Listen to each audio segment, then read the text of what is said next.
Ал достар, кешегі біздің мынау сахнаға шығып алып билеген қарындастарымыз жайындағы ролик біраз талқылауға ілініпті. Оның бір жақсы жағы бар, жаман жағы бар.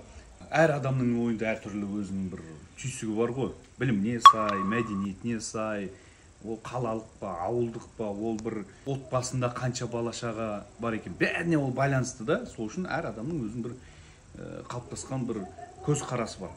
Енді мен әркімге бір қақпақ бола алмаймын, өйткені әр адамның өзінің бір ойы бар.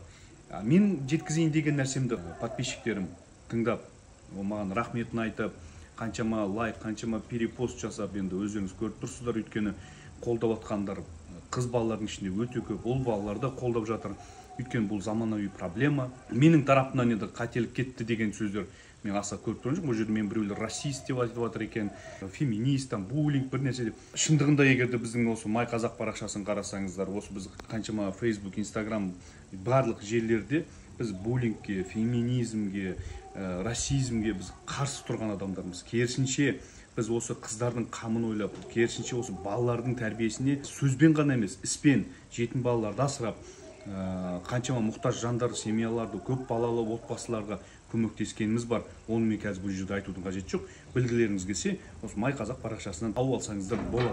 Сондықтан да көш жүре береді, ит үріп қала береді дейді. Біздің мақсатымыз біздің қазіргі артымыздан қалған болашақтағы ұрпақтарымыздың қамын ойлап, қазіргі шырылдап жатқан, айтып жатқан жан айқайымыз. Қазір біз алаш деп жылап, сол кісілерді еске алып, талай жерде сөз қыламыз. Сол кісілер осырғы қазіргі ұрпақтың қамын ойлап атылып кеткен. Біз барынша кеңірдегімізді жыртып тұрып, болашақ қыз балаларымыз болсын, болашақ ұл балаларымыз болсын, соларға айтуға дайынбыз.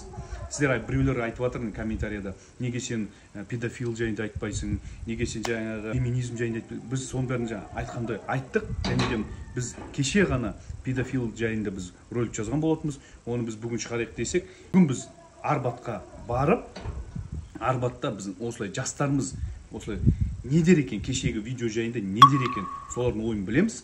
Ал педофилизм жайында ертең саламыз. Сондықтан да бізбен бірге болыңыздар. Бір жақты ғана қарамаңыздар. Мынау аттың екі жағын әдейі жауып қояды.